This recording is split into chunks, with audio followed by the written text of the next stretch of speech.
Welcome to the Sound of Ideas Reporters Roundtable from IdeaStream Public Media. I'm Mike McIntyre. Thank you so much for joining us. Leaders in Brook Park and Cleveland reached a tentative resolution to a decades-old land dispute near Hopkins Airport that could clear the way to give new life to the Mammoth IX Center.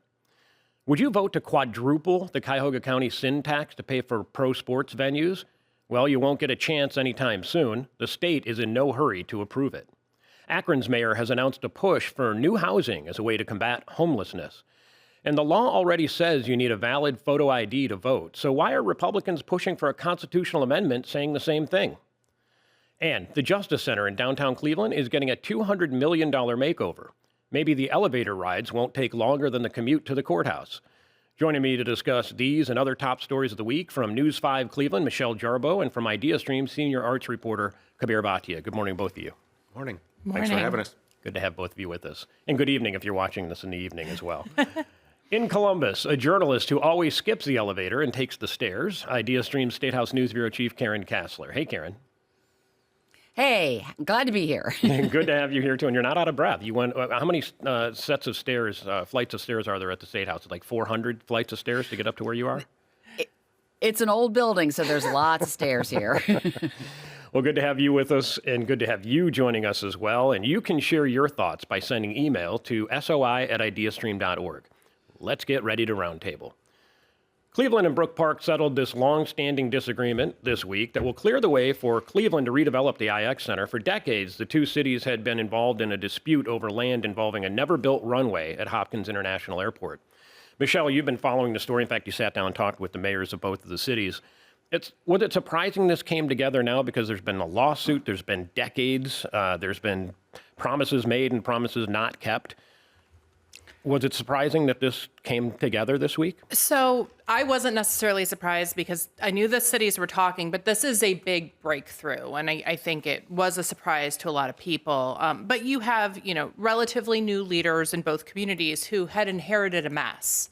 And the situation with the IX Center in particular really came to a head over the past year because the city of Cleveland owns that. It's leased to a couple of industrial real estate developers. And they decided not to continue with events there. They hosted their last event in the spring. They'd really like to bring in job-creating uses, advanced manufacturing, aerospace and defense, tenants into the building. And the complications around that building because of this decades-old fight were preventing that from happening. So that really forced the issue. Let me ask you specifically what that is. I hear about this tax sharing agreement. Why would that make it difficult to redevelop the property?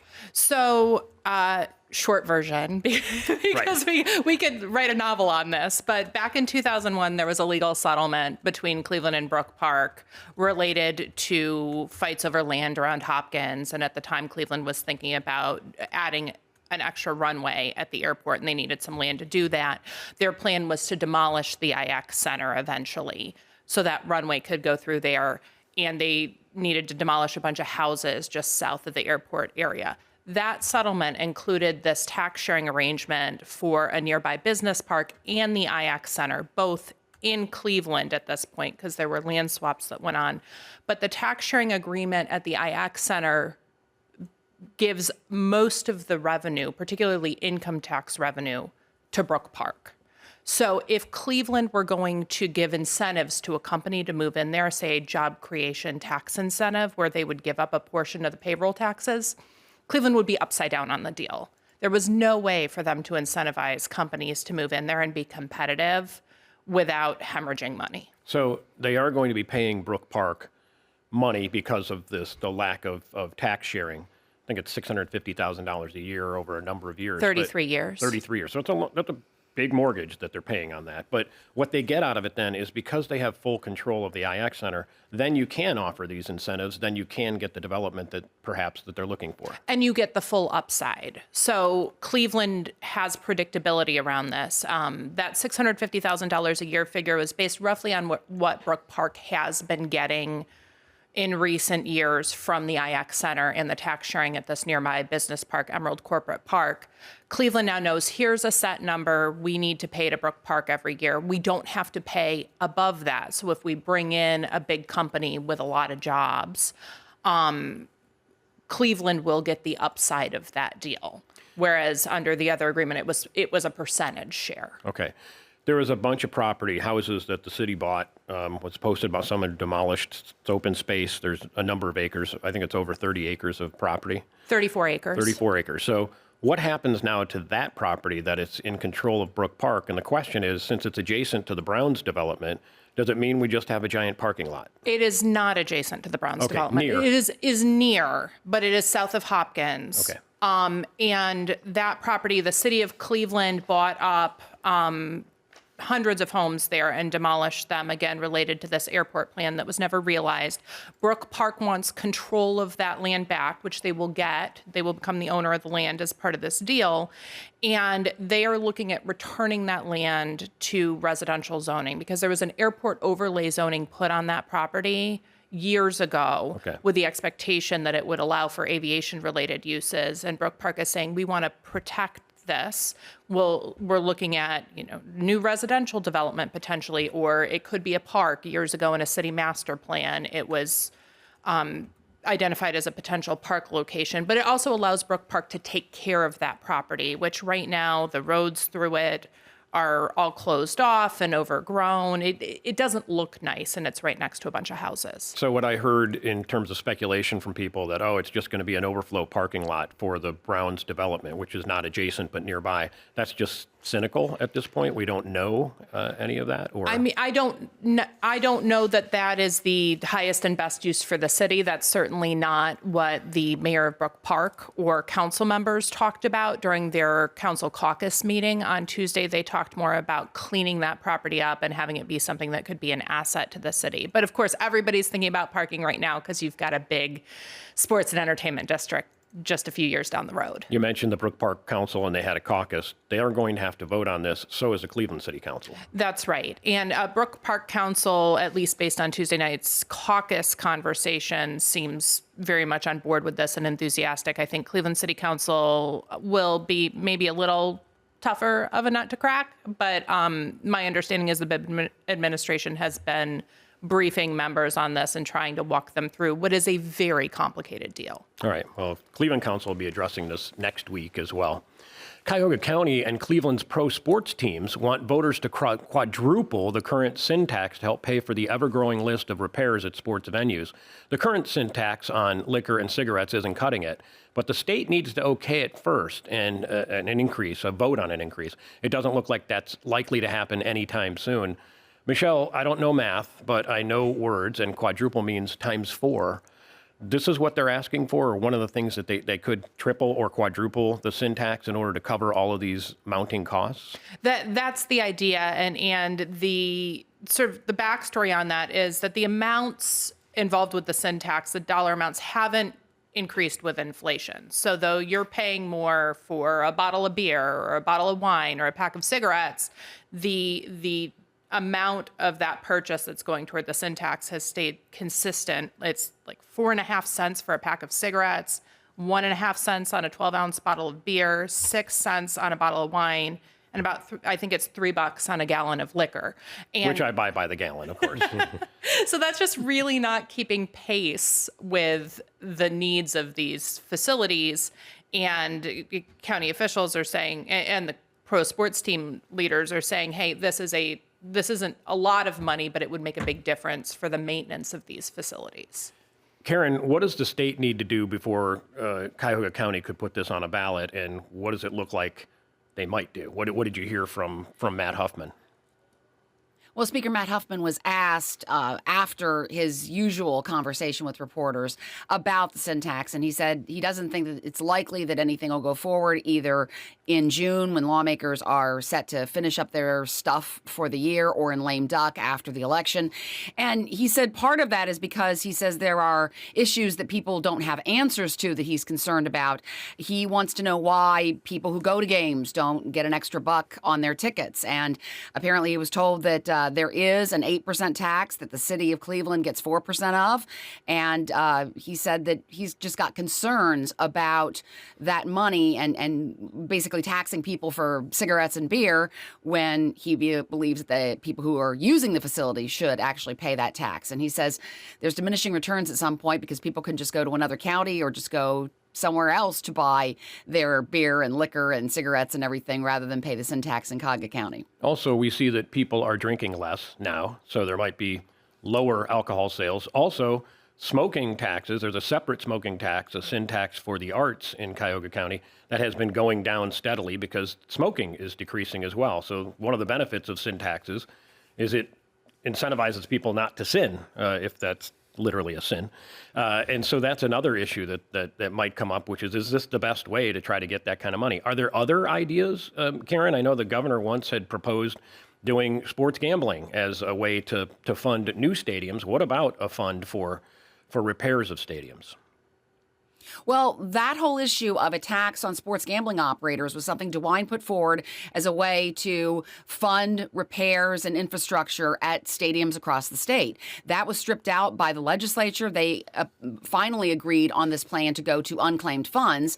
That's still in court. And so there's this possibility that the state could lose and unclaimed funds would not be able to be used for stadium projects. So the legislature might have to come back and decide what they want to do in terms of the money they've already committed to, the $600 million for the Cleveland Browns Dome Stadium in Brook Park, for instance.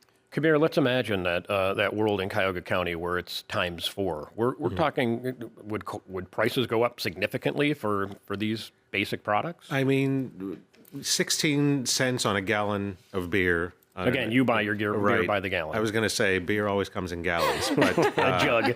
Yes, so it's 16 cents on that, $3, as Michelle said, on a gallon of liquor.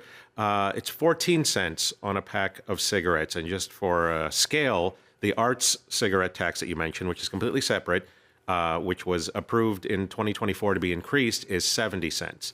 So 14 cents on a pack of cigarettes is what it would be with this new structure for the separate sin tax. That's 84 cents that's going to be tacked onto a pack of cigarettes in the future if all of this goes through. Right. The current tax is 4.5 cents for a pack of cigarettes, and the current tax is 16 cents for a gallon of beer. So that would be quadruple that price. Exactly. Well. Yes. Everyone with calculators at home, that's what it's going to end up being. So you did mention other ideas at one point for the arts tax. They were considering vape products. That almost got approved, then it got pulled back. In Columbus, I believe it's a bed tax that funds that. And up here at one point, they said we're going to tax videotape rentals years ago. Obviously, they didn't go with that, and I'm glad they didn't. They could pass that now, and I don't think anyone would protest. No, that'll be fine. All right. A coalition calling itself Flock No is demanding that Cleveland cut ties with Flock Safety, a surveillance company that provides cameras that read licenses and records vehicle characteristics. Cleveland's contract with Flock is up for renewal, and the mayor has asked City Council for its blessing. Michelle, originally the mayor, Justin Bibb, planned to renew the contract without City Council's approval. Now he's gone to City Council and said, I want your blessing on this. Is that just a political calculation? Was there a lot of blowback? Well, so contract extensions can go through a body called the Board of Control, and that's what happened recently with a contract with ShotSpotter, which is a company that provides gunshot detection technology, and City Council was kind of blindsided by that. They were very, very upset about it. So in this case, the administration is taking a different approach and saying, okay, we're going to go through the council process in hopes that we can get this other contract extended. So what Flock cameras do is if a car goes by, it knows what that car is because it can read the license plate. It also can record, what kind of car, those types of things. Law enforcement is saying that's a really important and valuable tool. But when we see these protesters, the Flock No protesters, their argument is what? People are uncomfortable with the idea of being surveilled as they go about their daily tasks. They're also uncomfortable with the idea that a variety of law enforcement agencies could tap that information and concerned about how that information gets used. I think particularly in this environment where there are crackdowns on immigrants, There's a lot of concern about ICE accessing these cameras, and we've seen cases locally even where communities didn't realize that law enforcement was tapping into these networks for immigration-related searches. Yeah, that's interesting. Immigration and Customs Enforcement would have access to these types of things. What we've heard are these assurances that, no, we're not gonna allow this to happen, and yet you find out by going in public records requests that it does happen, that this is a tool that can be used. And so the argument is, who's that information being shared with? Yeah, and that is very disconcerting to the opponents of this. They're showing up. Flock is not just a Cleveland thing. It's growing. In fact, one of the people sort of in charge of making that happen regionally is Kerry McCormack, who used to be a Cleveland City Councilman and now works for Flock and is looking to expand. It's not just Cleveland, but it's in rural areas as well.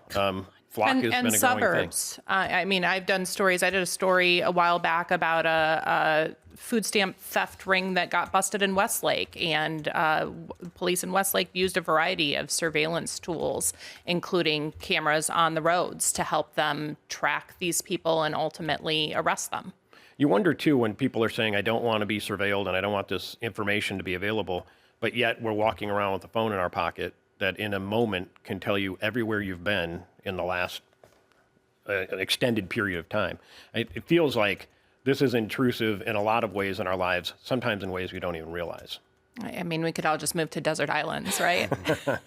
And live with Kabir. That's where he lives. I'm down. We got plenty of space. In the tiki hut. Yes. You mentioned, by the way, that the assurances that Flock said, we don't work with ICE. The municipality has to approve use of this. But also officers can go in without a warrant and check and say, where was this car? This car was in front of this store. Then it was in front of this store the next day. So that's one way that it's being accessed even beyond the permissions that Flock says and the restrictions that Flock says are in place. Which you can see in one sense is a really valuable tool. If you Sure. had somebody that... Food theft ring. Yeah, that or somebody that committed a serious offense and you need to track them down quickly, there's a threat. Okay, we've tracked exactly where it is and now we're able to find the person because we know where the car went. Sure. However, you can also see where if there is nefarious intent, then it can be used in a bad way. I've coined a phrase for this. It's called double-edged sword. I thought of that. That's yours. Very good. Careful with that. It's sharp. Yeah.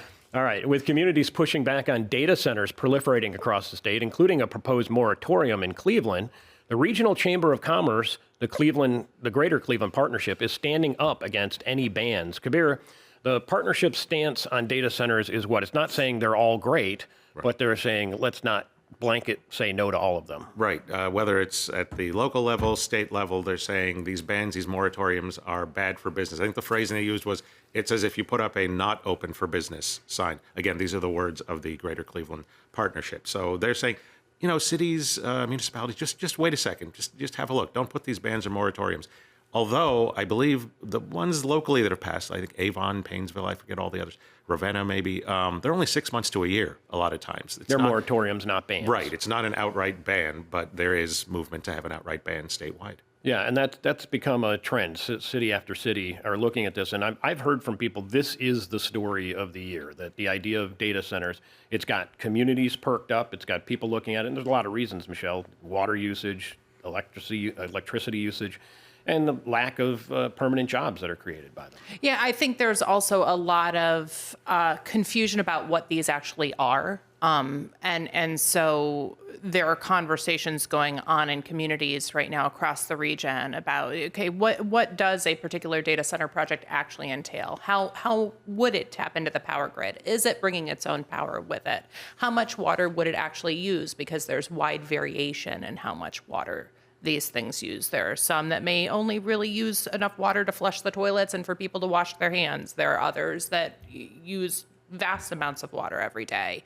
And there's been a lot of evolution in technology. So like trying to get an understanding of these. And I think that's part of what these business groups are saying, agree with them or not on the question of should a community put a moratorium, a short-term pause in place while they try to study the issue.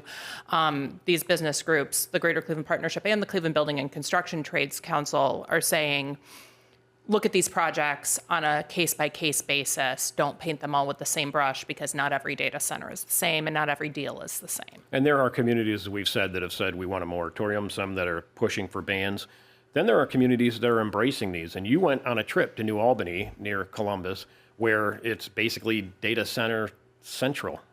Yeah, so there's a 12,000 acre business park there, the New Albany International Business Park. If most people in this area, if they've heard of it, they've probably heard of it because of Intel, because that's where Intel is building its semiconductor chip plants.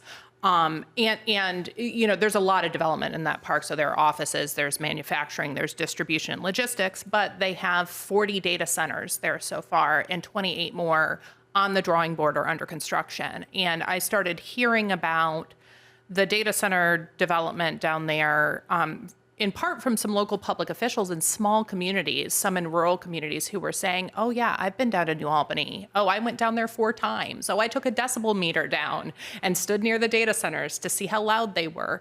And I thought, well, if these public officials are taking these trips, we should do that too. And what did they find? Are they saying that they're benign, or that it confirmed a suspicion that they're not great? A lot of people I've talked to were surprised by what they saw because it wasn't necessarily what they were expecting. In the case of noise, in most cases, they weren't particularly noisy. They're also not like right up next to houses. Certainly. There are some that are close to houses, but a lot of them are not immediately right next door, to a residential development. And a lot of these public officials, the other reason they're going to New Albany is to talk about how they can get value out of these projects. You alluded to the fact that there aren't necessarily a lot of long-term jobs inside these buildings. So there are a ton of construction jobs while they're being built and maintained. There are ways that New Albany has structured deals with the different types of payments and taxes they collect on these buildings, where they are getting a significant amount of revenue, even if it's not all from income taxes. So that's one thing communities are trying to figure out, is if we're going to do one of these deals, how do we make it a good deal? How do we get money for our priorities out of this, whether it is the general fund or a new fire station or new ambulances or investments in a park? You mentioned 12,000 acres. That's basically Westlake and maybe some of Rocky River too. It is very big, yeah. In our story about this, we put Westlake on top of the business park because it's so hard to explain to people how big this is. And there was room to spare. I mean, there was more. It's so big. Like, we got down there and we put a drone up 450 feet in the air, and we're like, okay, we could get this tiny corner of this development. Go higher. Yeah, I really needed a helicopter. Yeah. Karen, let's talk about on the state level, because we've mentioned this a few times. There's a statewide push to ban data centers, especially from rural areas where most of them are built. It's a long way from the ballot. We've talked about numbers, and you've got the exact number, but I know it's over 400,000. Tell me the number again that you need to get on a ballot. 413,487. She knows it in her sleep. Yep. They only had something like 25,000. This is not a serious threat at this point.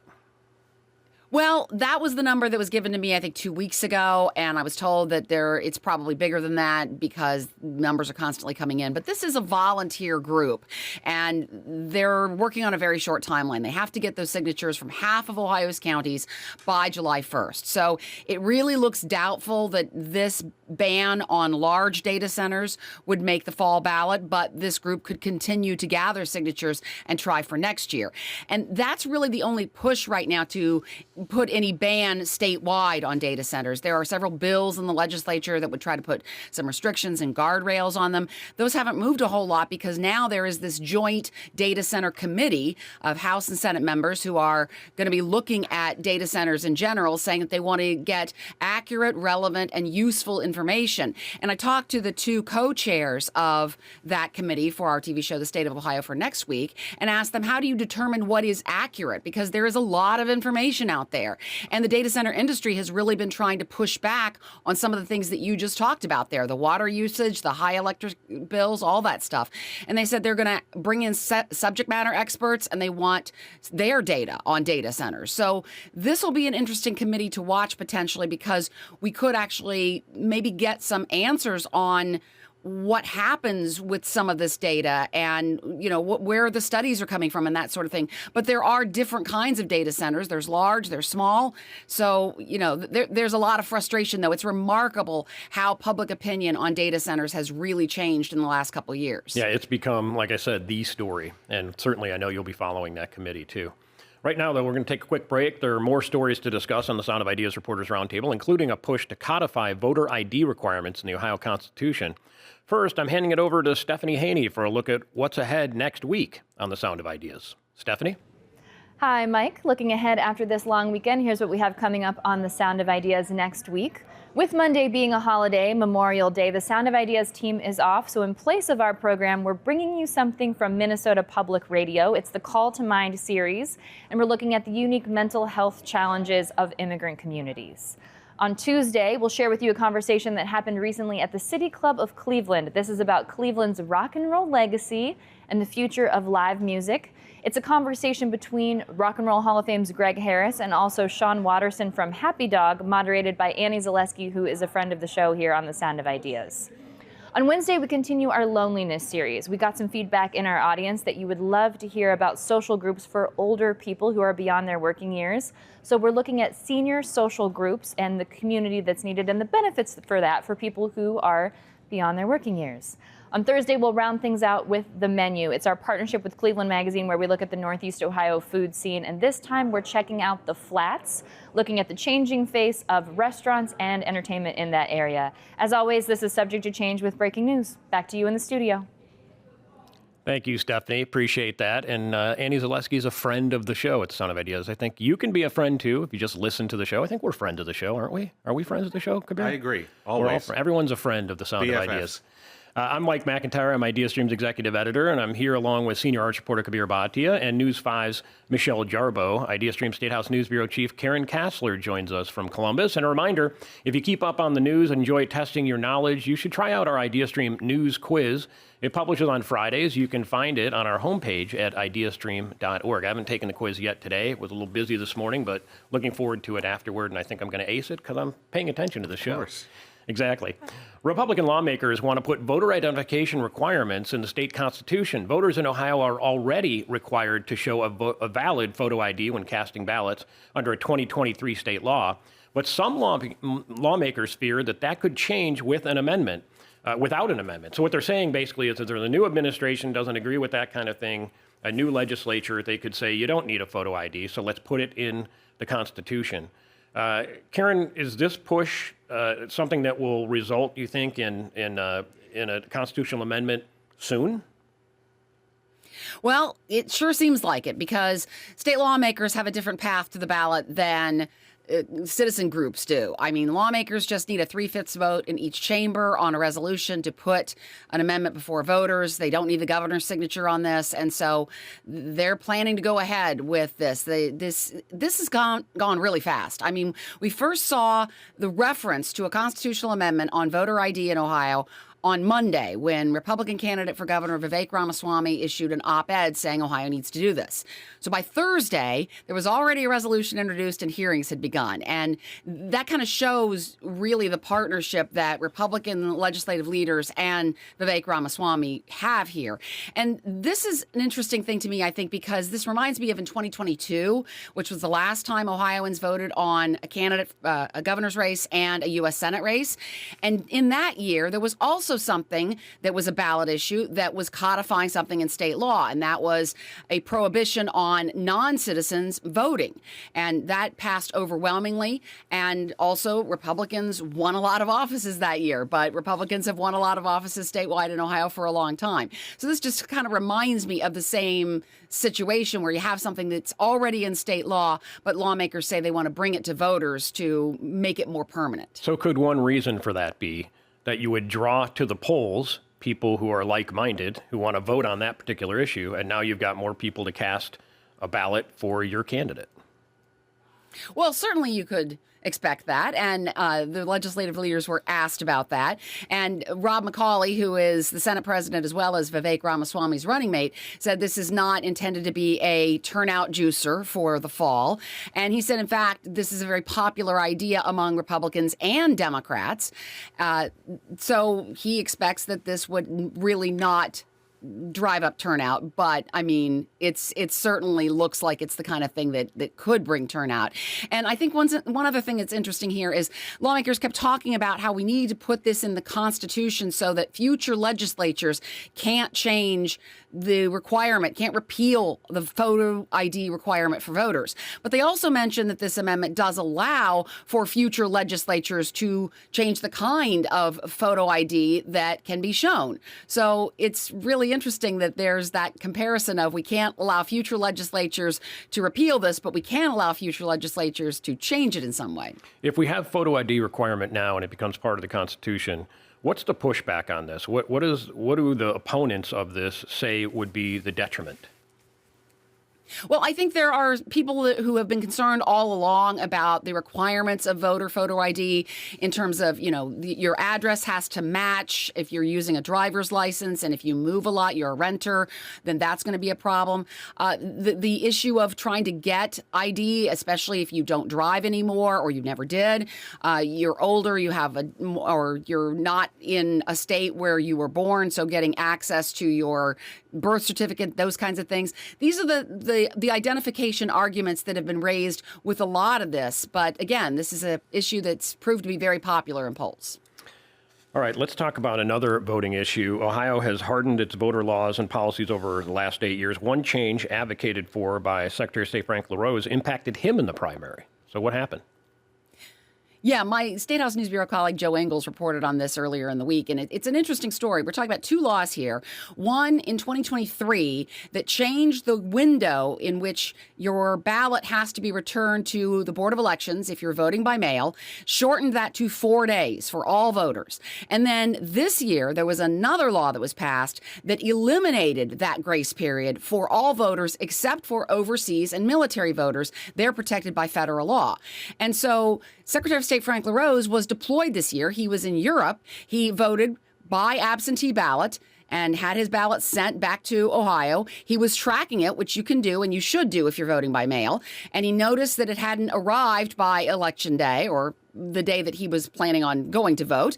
And he was back in the States by then. And so he did get a chance to go and vote provisionally. But critics of this have said, hey, he got an advantage that other people did not get, because if you're overseas, you can't just pop in and vote provisionally on Election Day. And so they said that this kind of really shows that changing these laws can be problematic for people. And even if they were stateside, not everybody has the kind of deep knowledge that the Secretary of State has in terms of, I can go cast a provisional ballot. You would hope people might know that, but they might not.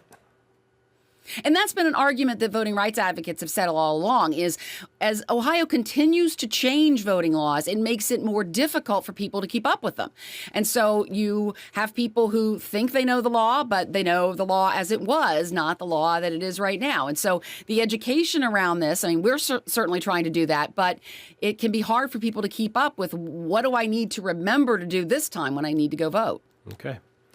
Akron Mayor Shamus Malik said his administration will roll out legislation soon to improve housing, a main plank in his State of the City speech on Tuesday at the Akron Civic.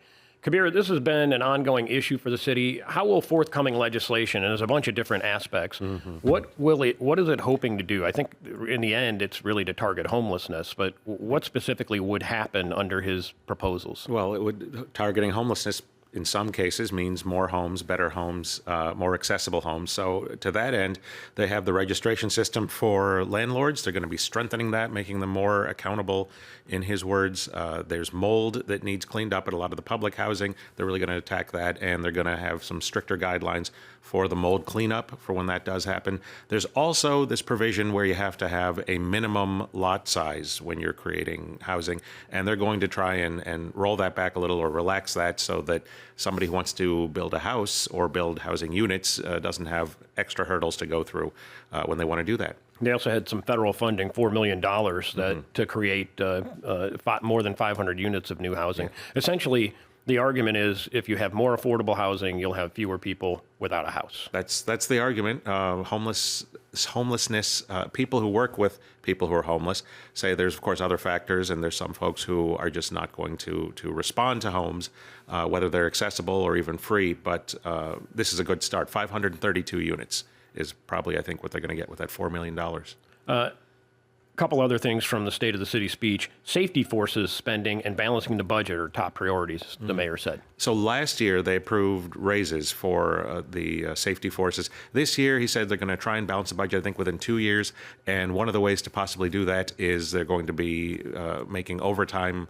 I guess they're just going to have less overtime, really, for safety forces. So that's one way that they're going to attack that. There's also the street team for gun violence prevention. That's going to get beefed up in the city of Akron.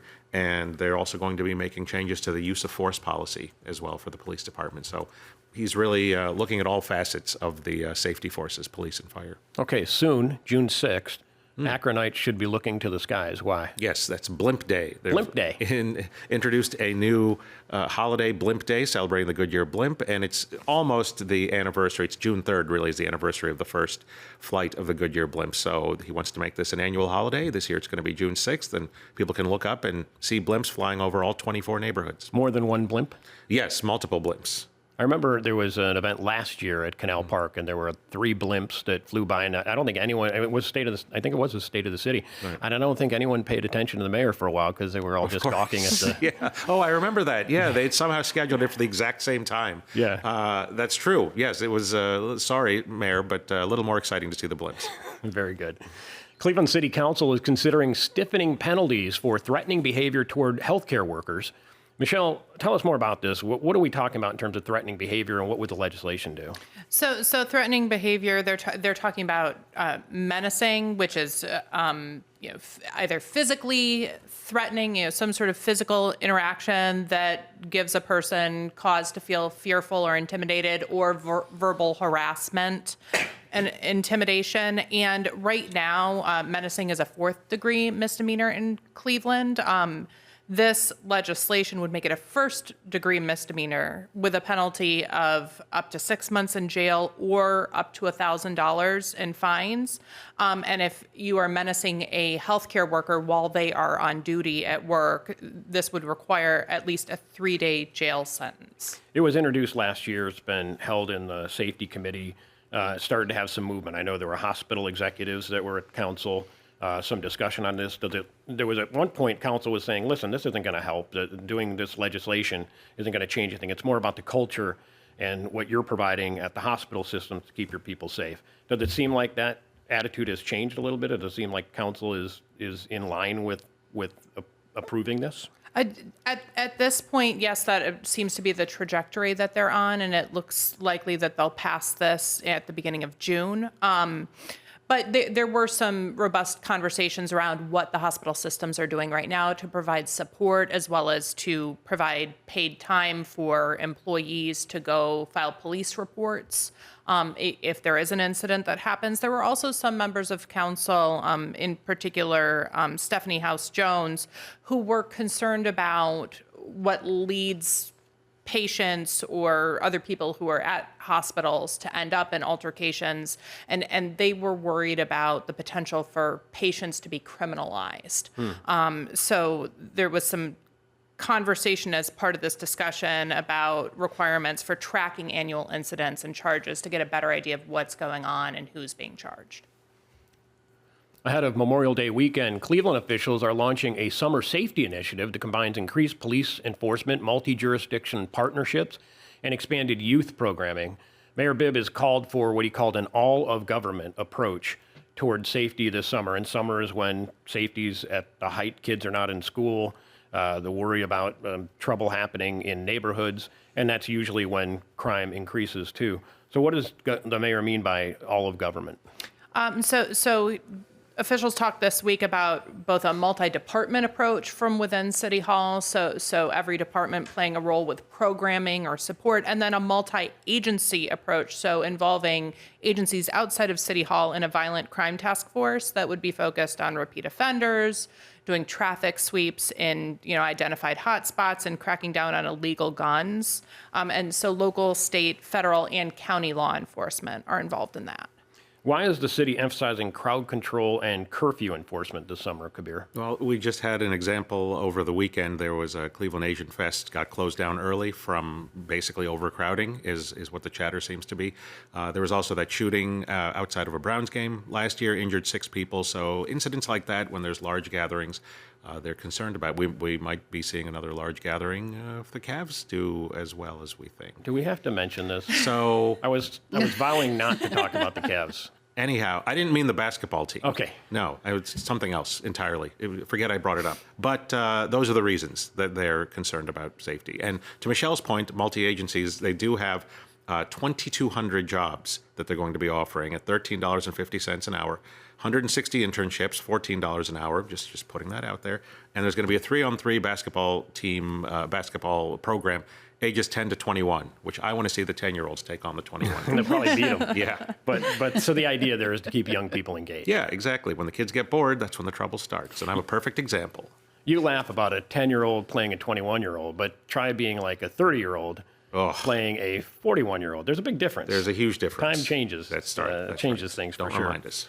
All right. And what about police staffing in neighborhoods, safety efforts, that kind of thing? Michelle, we talked a little bit about the concerns, but what about staffing? Sure. So the city says that at this point they're around 85% of full staffing in the police department. They've hired more than 300 officers over the past few years, and they are planning to have officers kind of walking neighborhood streets, addressing quality of life issues, things like code enforcement and street lighting, and trying to connect with people to create a little bit more awareness.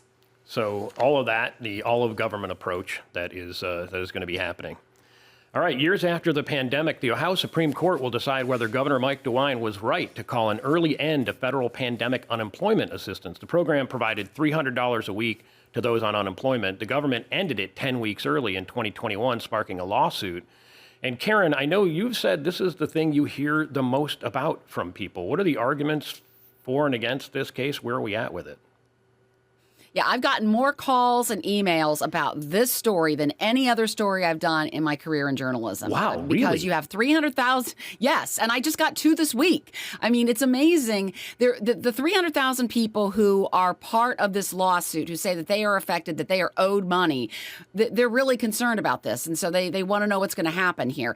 And this has been going on for quite a while. Like you mentioned, the program was ended in Ohio in June 2021. A lot of Republican-led states did that.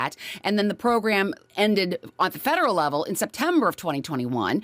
And so the argument has been that the governor by himself did not have the authority to end the program 3 months early, which he did at the request of business leaders who said that those $300 a week checks were keeping people from coming back to work. And so the question before the court was basically, is this case moot essentially because the program is over? Are the funds even there? Or does the governor have the authority? Does the legislature have to do this? And so it's been an interesting set of arguments here with regard to the end of this program several years ago and how long this litigation has gone on. There was funding for the program. What does the governor say in terms of why he decided to end it 10 weeks early? Obviously, it's upsetting all those people that should have collected $300 per month. But what was the reasoning for it? Well, again, several Republican-led states did the same thing, and DeWine said it's because the business community leaders were telling him that people were not coming back to work. You can remember right after the pandemic, there were a lot of places that were putting up signs saying low staffing, be patient, that kind of thing. And, there were certainly reasons that people were not returning to work and certainly reasons that there were these short staffing situations. You could talk about wages and all this kind of stuff. But that was the big reason why he said he ended the program early. Now, the question is whether that money is still there. The claimants and their lawyers, which include Democratic former Attorney General Mark Dan, say that the money is there, that they have a letter from 2021 saying that $900 million, which is what would cover this group, is available through the U.S. Department of Labor, that the state just has to ask for that money. And one of the questions I thought that was interesting that was brought up is when the defendants made that, or the plaintiffs made that argument, when they said, hey, the state needs to go and do this, Chief Justice Sharon Kennedy said, so you want us to order the executive branch to go do this? And that kind of gives you a sense of where maybe the arguments kind of went here and where the arguments might go once the justices are behind closed doors. I don't know, though. Yeah, I don't know if that federal money is still there. I heard it was being used to build an arch in D.C. No, it's not. I mean, the state says that is based on a letter from 2021, and so they really doubt that money is still there and not been appropriated for something else. All right, let's talk about let's share some feedback from our listeners. I haven't had a chance to get to some of that. So on a few of our topics, Marvin talked about new housing restrictions, and it's a point that you brought up, Kabir. He said he once considered buying an empty lot to have a house built on it, but ran into a municipal requirement that the house have a minimum square footage that is quite large. Restrictions like that are ridiculous, clearly meant to limit the neighborhood to wealthy people, and let's prohibit that kind of provision. That's something that the mayor in Akron absolutely talked about, for sure. Wesley says, I oppose the type of surveillance state that Flock can present, but if the cameras are going to be used, why not use them to identify drivers who speed, run red lights, and run stop signs? Using the Flock cameras to enforce these laws would save lives, the goal the politicians are claiming. I got another thought here from Stephen. He says, we should think of any personal data accessible in public the same way we think of a person's likeness. Although we have no expectation of privacy when we go out in public and anyone can take a picture of us, that doesn't mean our image can be used in any way without our consent. So he talks about that in relation to the Flock cameras. And finally, Michael, who is our resident Kabir Bhatia comedian who doesn't actually work here. He's got your sense of humor. I don't work here either. The IX Center used to make tanks, and he says ever since World War II ended, finding a new use for that property has been a tankless job. Oof. I'm sorry, people. Listen, it's Michael Quinn. Don't blame me. We for that. expanded the show to an hour for that? Yeah, exactly. Let's move on.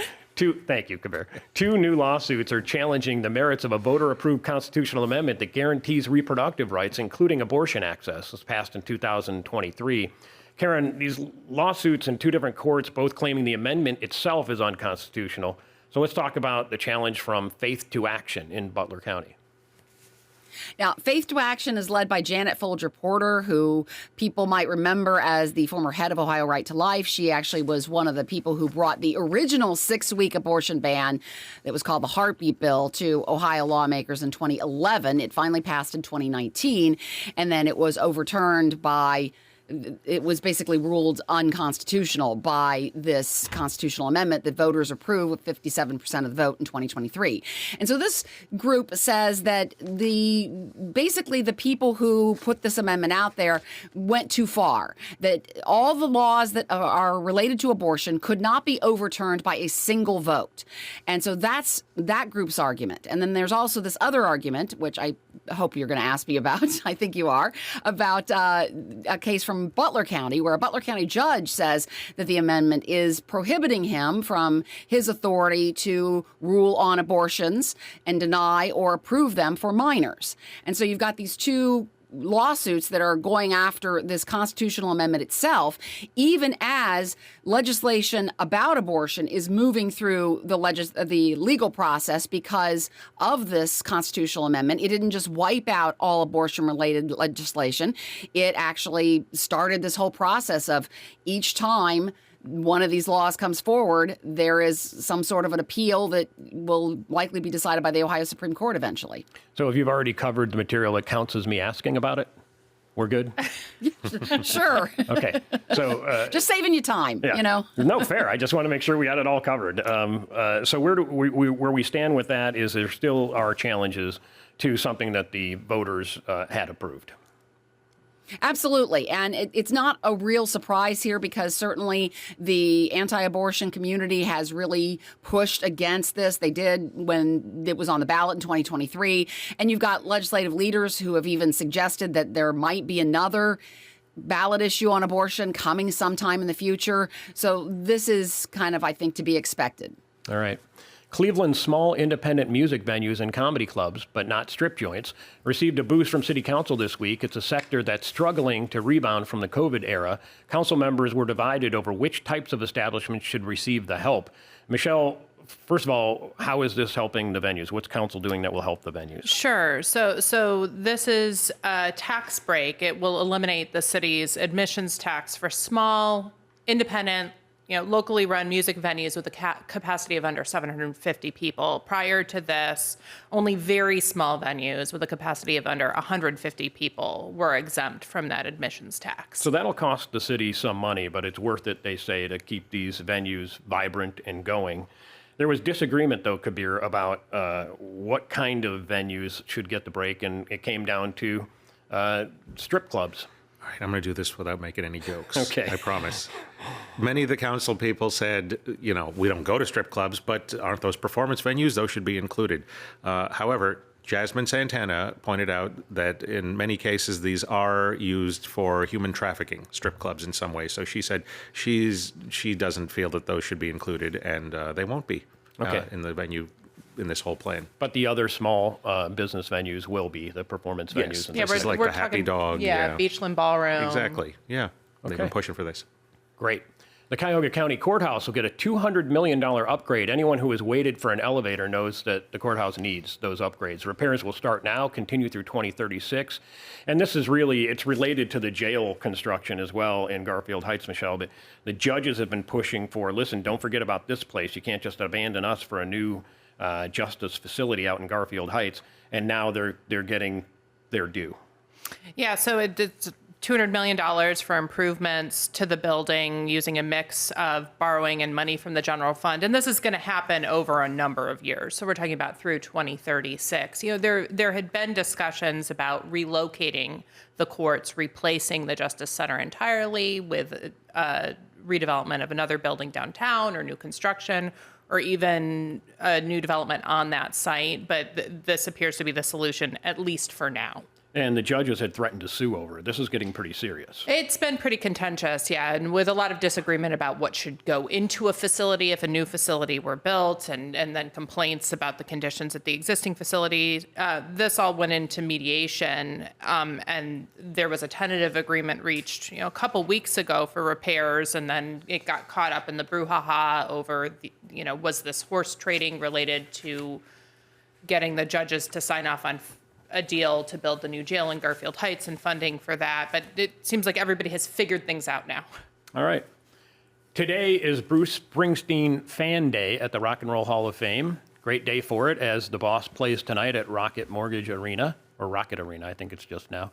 I'll be there with the world's biggest Bruce fan, my wife Elizabeth. Also on display at the museum is an exhibit dedicated to Paul McCartney's band Wings, and he won't be performing. Guy's been busy. Saturday Night Live last week, and the final late night with Stephen Colbert show last night.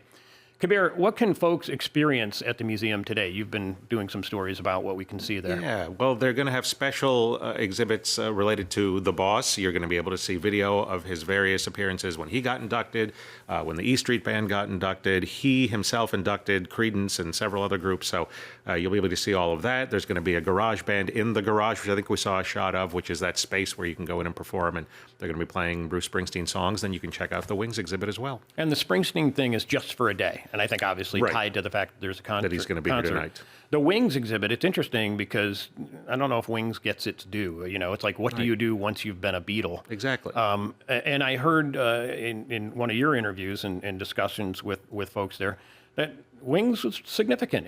This isn't just a side gig. I mean, if you want to be a nerd about the charts, technically, Wings had 6, or Paul McCartney Wings, 6 number ones. Paul has never technically had a number one under his own name alone. So Wings technically would outdo him, but I think a lot of people just consider them Paul's backing band, and maybe they'll go to the exhibit and change their mind. Did you see him on Saturday Night Live this week?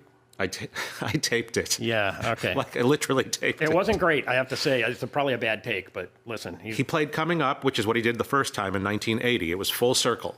That's all I'm saying. Good from his stuff. first appearance. All right. Well, we'll see you if you're down for Bruce tonight. I'll see you at that, and probably at the Rock Hall. It's a great weekend for it. It's the holiday weekend, so enjoy it. Perfect time. My thanks to you, Kabir Bachi of IdeaStream, and thank you as well, Michelle Jarbo from News 5. Appreciate you guys being here. Thanks for having us. Thanks for And having us. thank you as well, Karen Kassler. Take care and have a great holiday weekend.